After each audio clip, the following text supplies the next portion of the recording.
So like I said, in the syllabus, one of the assessed pieces of work is a presentation that you have to do in groups, and you have to do that, in front of me. I'll show you exactly what the marking criteria are. I'll show you exactly what's expected of you, and then you go away, present a PowerPoint, or prepare a PowerPoint, and then you present it to me.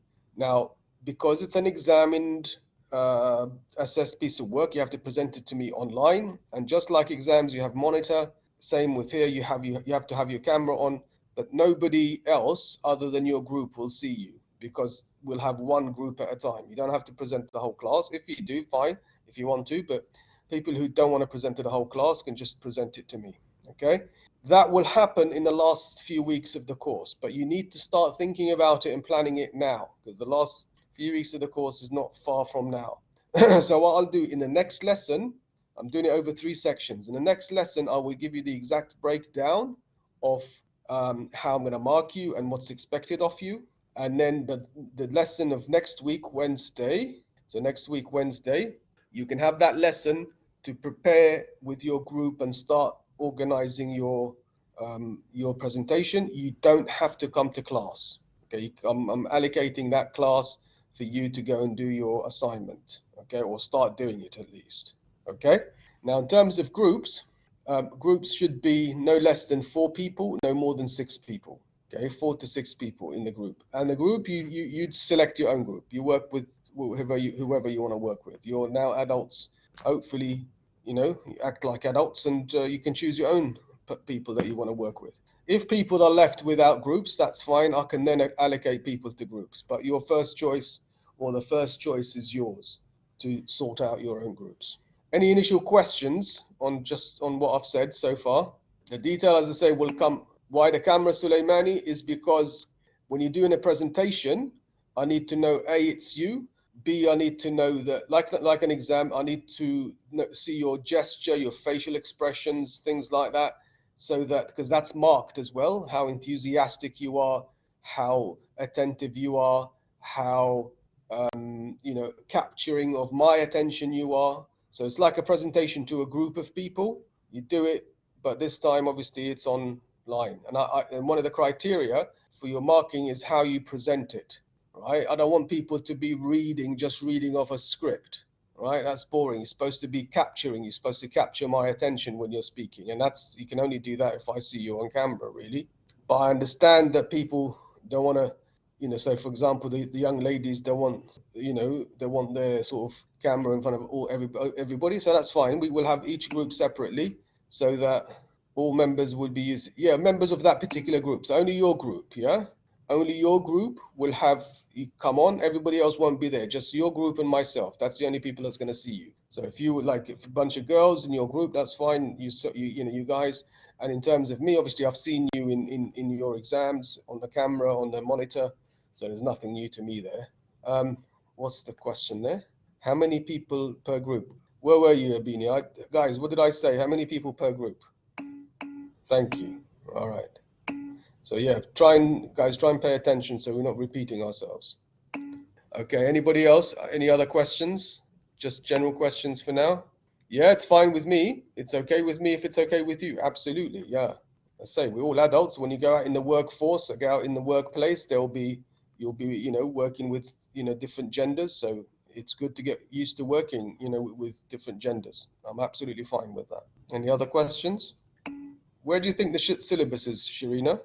Syllabus is online. It's been online from day one. It's been on the blackboard from day one.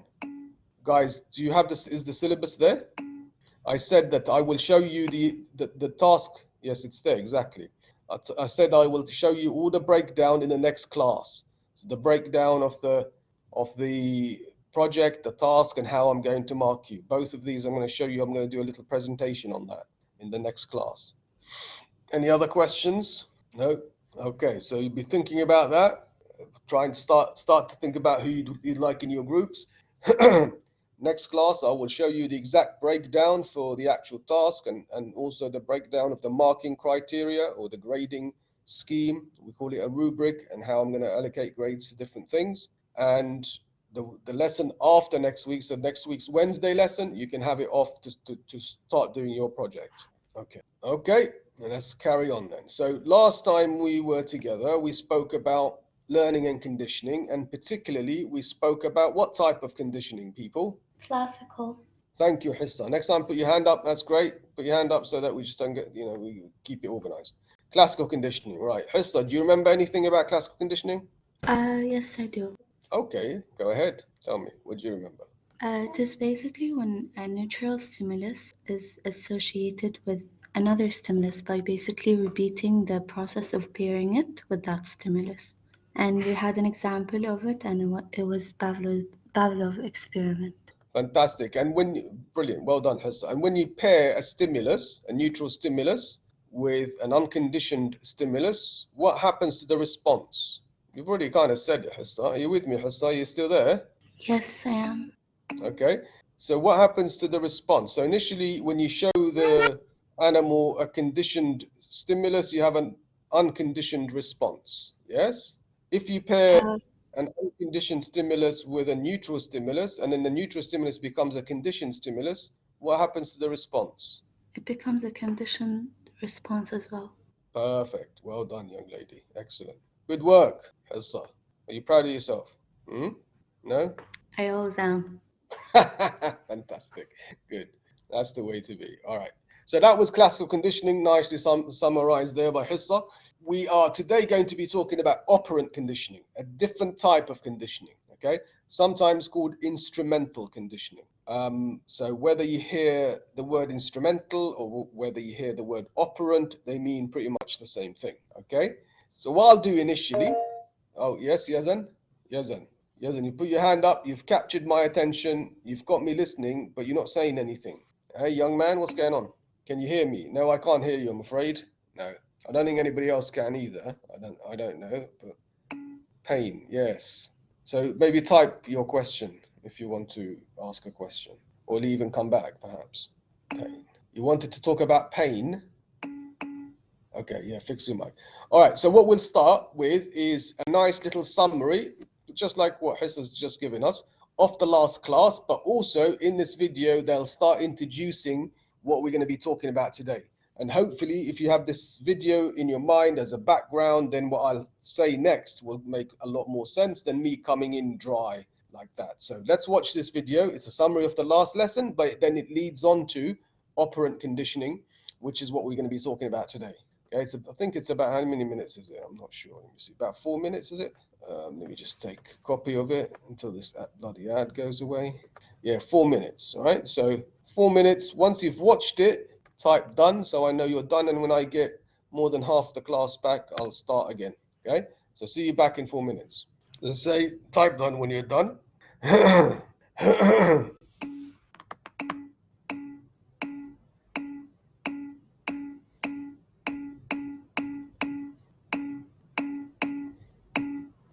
Right, okay, so while I'm waiting for the other guys to come back, Yazan, have you managed to sort out your mic? And you still have the question that you wanted to ask earlier? I think your mic is still not working, mate. Yeah, I definitely can't hear anything you're saying. Okay, all right, never mind. All right, so operant conditioning. Okay, fine. All right, so operant conditioning now. Now, we've said classical conditioning is working on the basis of natural physiological responses to stimuli and pairing something that doesn't normally create that response. And then when you take away pairing it with something that normally creates that response and taking then away the thing that doesn't create that response, you're left with the response to the thing that doesn't normally create that response. Just said it in a really complicated way. But operant conditioning is when you teach people to change behavior, right, that they voluntarily do, not natural physiological responses like salivating or like heart racing when in danger. These are natural things people do, and you can change people's behavior using this operant conditioning process or procedure.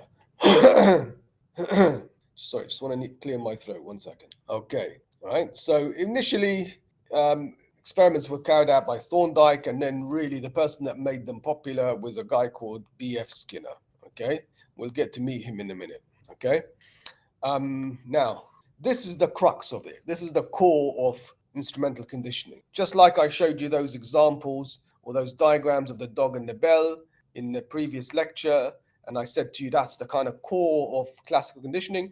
This is the core of instrumental conditioning, right? And it's slightly different, and each bit of it is slightly different. So you've got to pay attention to the nuances, to the detail, because the devil is in the detail.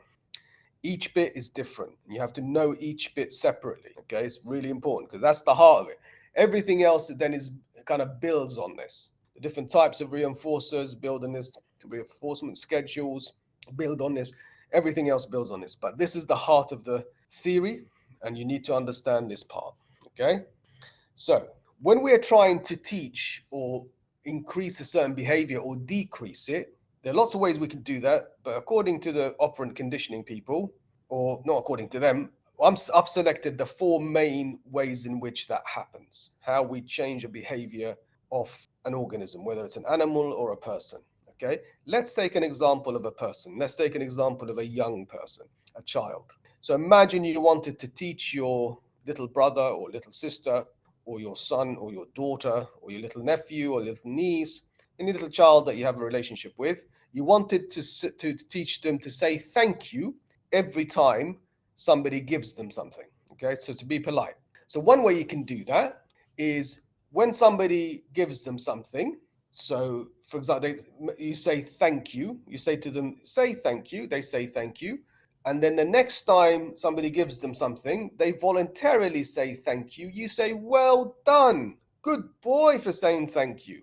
Now, this well done, good boy, is a reinforcement. Reinforcement, in the language of behavioral scientists, is basically reward. So when you say well done, good boy, or good girl, that's reinforcement because it kind of gives them a boost, doesn't it? It makes them feel good. So anything that makes people feel good is called a reinforcement or a reward. Okay, so positive reinforcement is when you give a reward, or you could say, or they say thank you.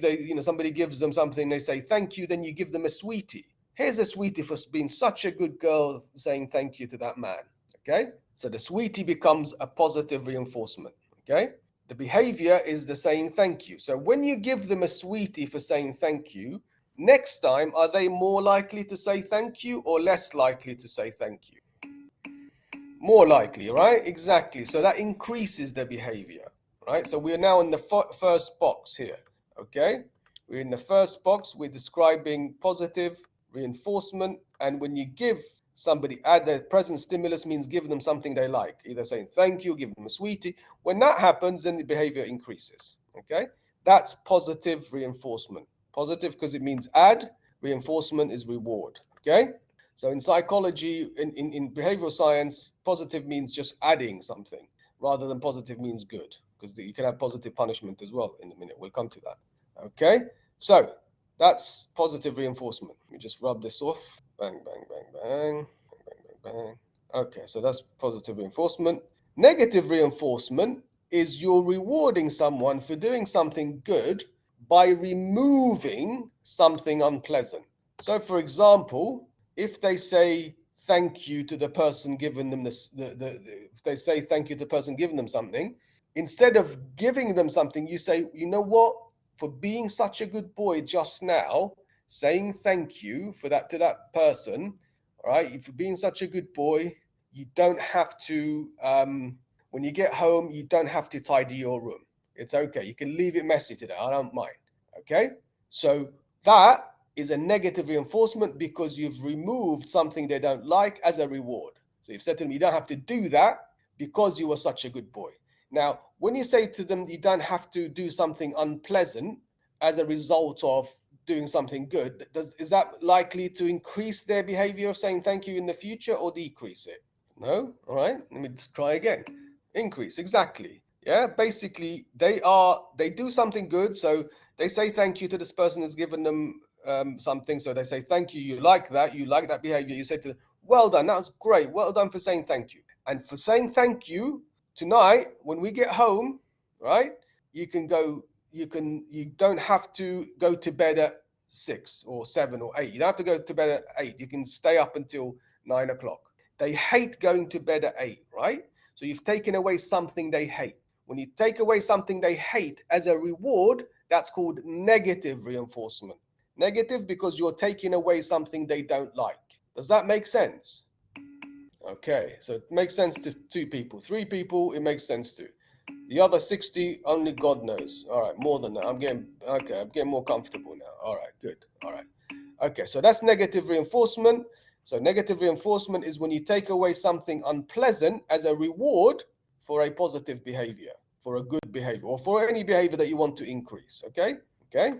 Now, punishment, as it says, is when you give somebody something unpleasant in order to stop a certain behavior. So, for example, this little kid at home, you've got some guests coming over, and the kid is being really naughty, playing around, not letting you talk, making a lot of noise, and you want them to stop. Okay, so you can entertain your guests, you can speak to your guests, right? But they're making such a big raucous sound that it's distracting.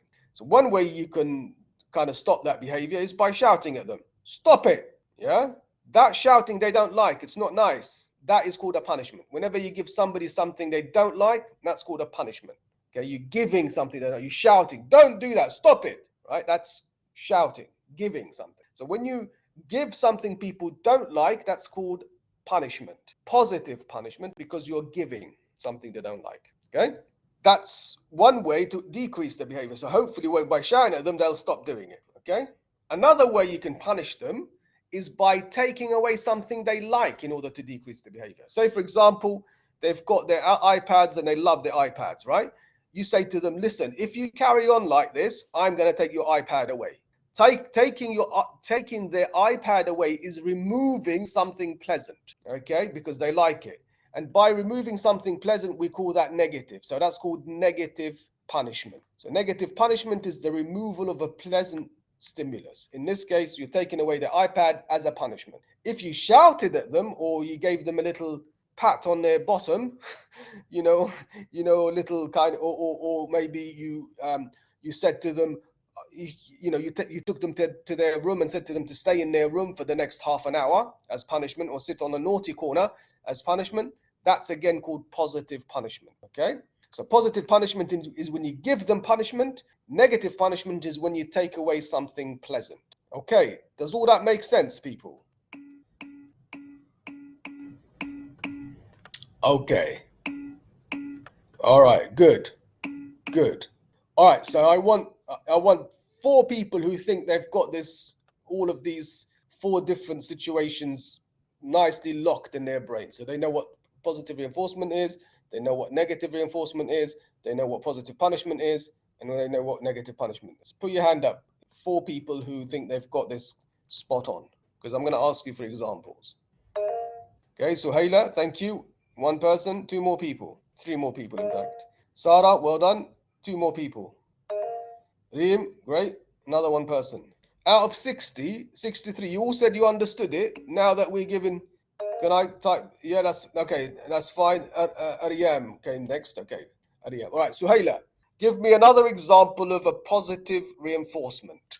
Give me an everyday example of positive reinforcement. For example, someone. Okay, how do I say this?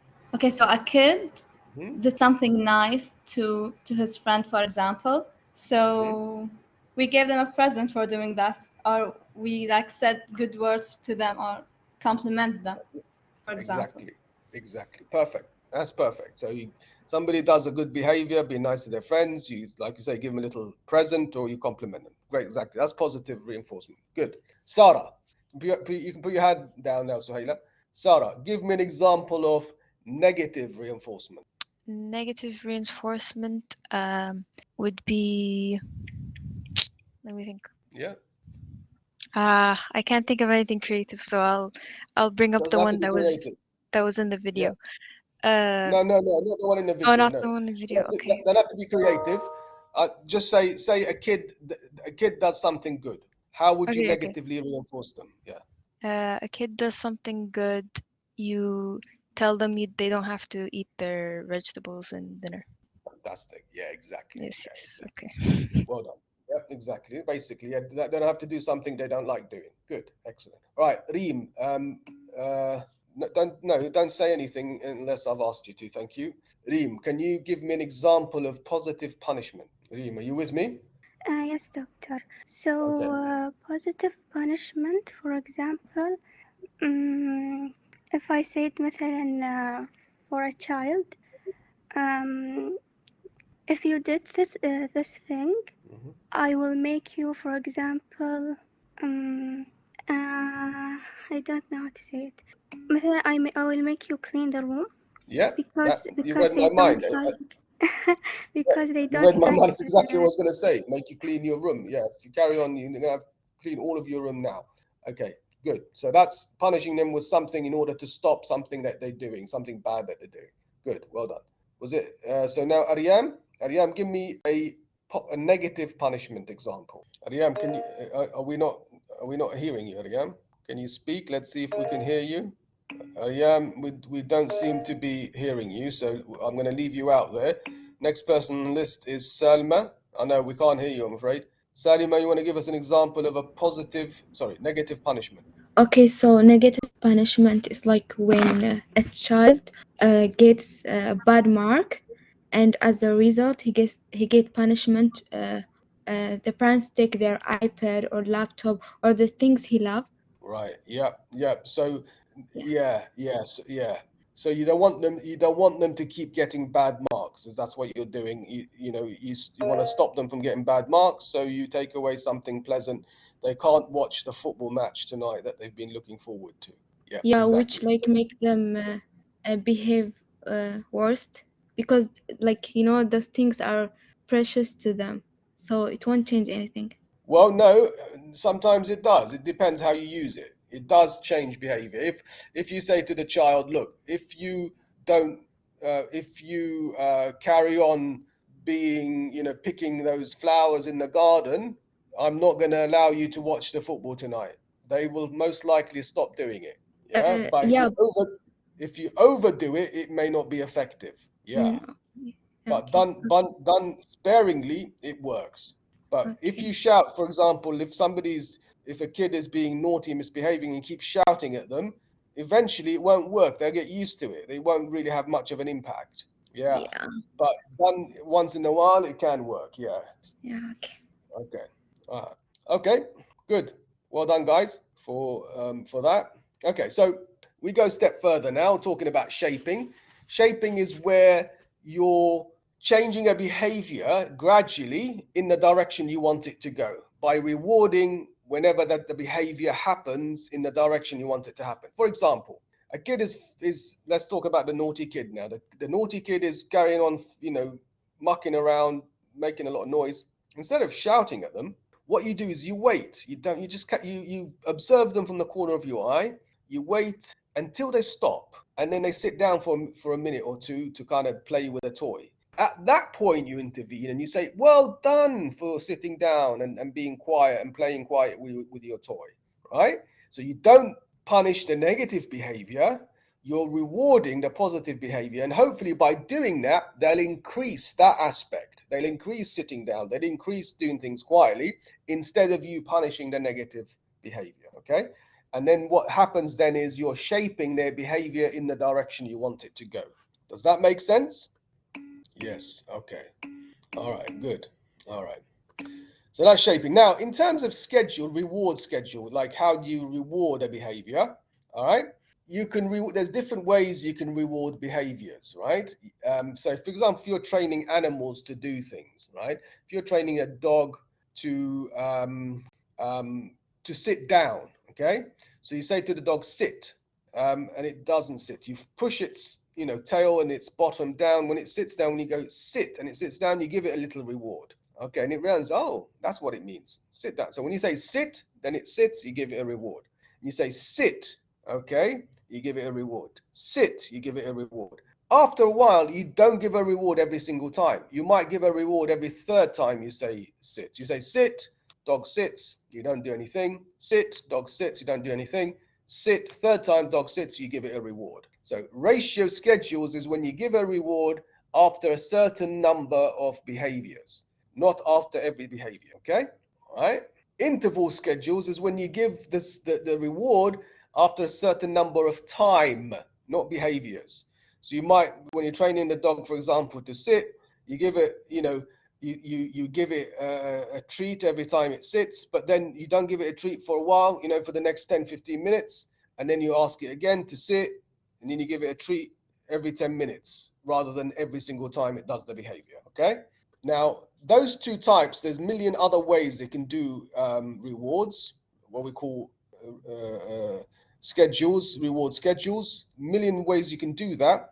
But there's one way that's really, really addictive, that causes like almost addictive behavior. And that's really what most of Facebook and social media is kind of based on. Now, in a minute, I'm going to show you a video by Skinner himself, the guy who devised, well, not just Skinner, there'll be Skinner talking towards the end, but there'll also be a video of how they trained a pigeon to read the word turn and to read the word peck. Peck means to kind of peck, to eat, to I don't know what in Arabic. Dungur, munqar, okay, to peck on something. So they taught the animal to peck or to turn, but also they can teach it all to do all sorts of things using different types of schedules. But what is important in this video as well is to kind of listen out for what Skinner says is a schedule that actually leads to addiction. You can get somebody addicted if you use this basic schedule that Skinner talks about. So see if you can figure out what that schedule is that actually can potentially lead to people getting addicted to a certain behavior. All right, let me just see if this is the right one. Yeah, I think, yeah, that's it. Again, press done when you're done, and then I want you to look out for that type of schedule, and then tell me if you can work it out when we come back. Again, type done when you're done. See you back in a minute.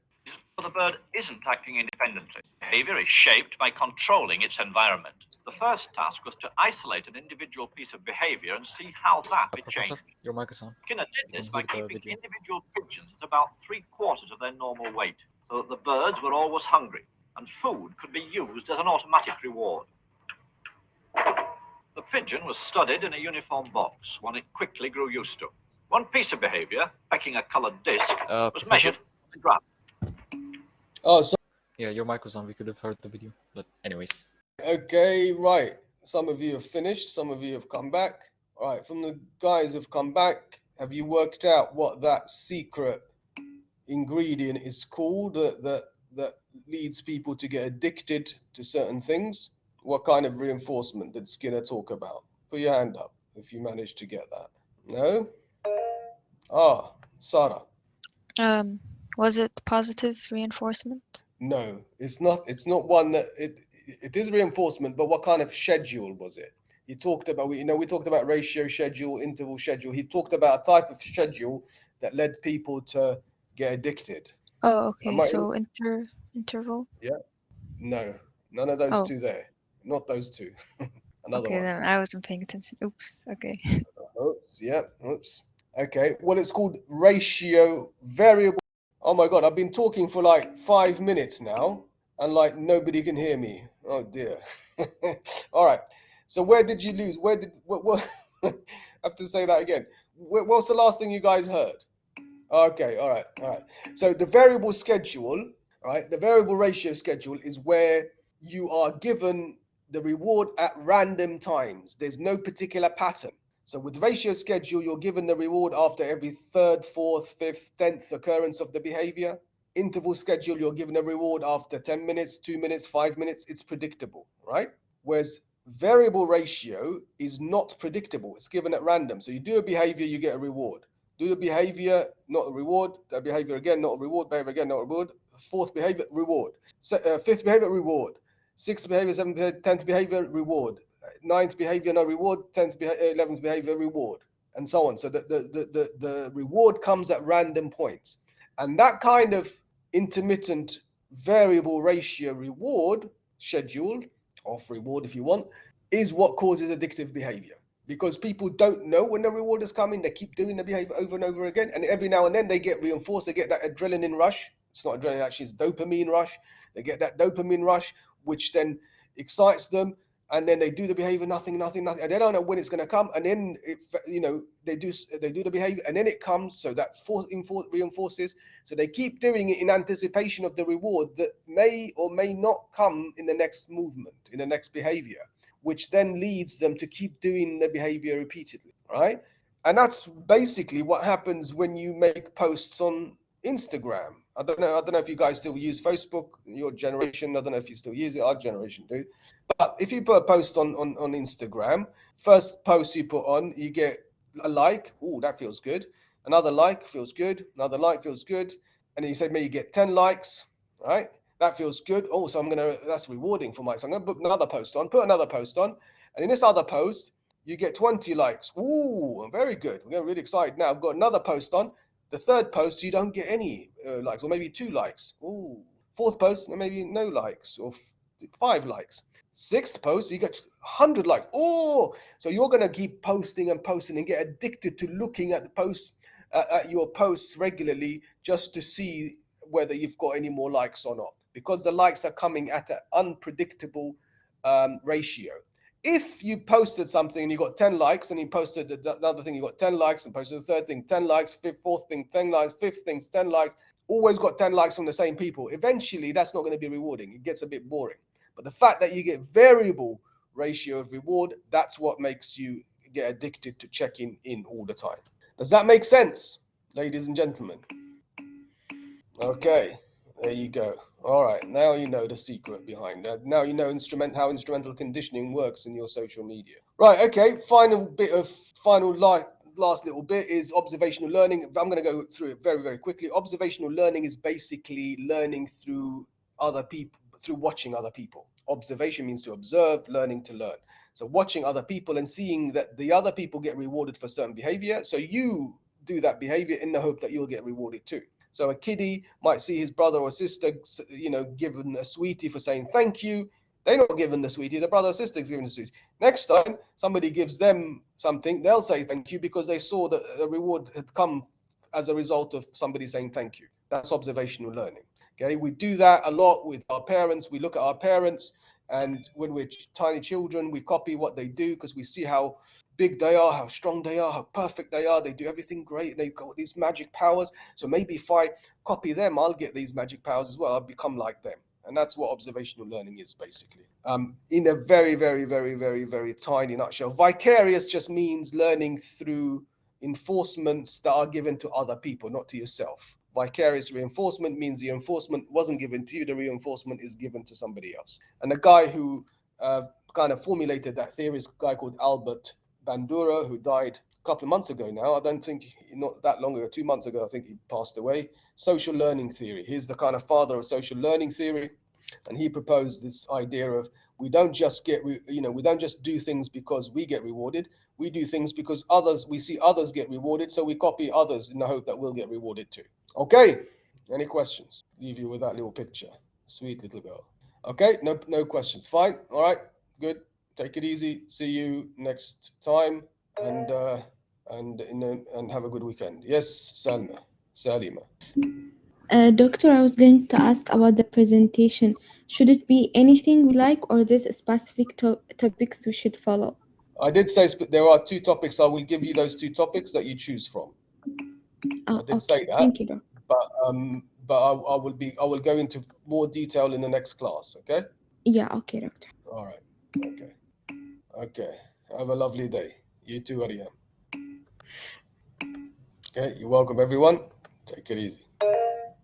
You can't put your hand up last minute, Lala. I'm just about to walk off. Next time, can you put your hands up a bit earlier, please? Yes, Salima. No. All right. Okay. Let me go then. Doctor. You mark me absent on the Monday. Yes. سجلتني غياب يوم الاثنين والمايك كان ما يشتغل عندي. النت كان يفصل كل دقيقة.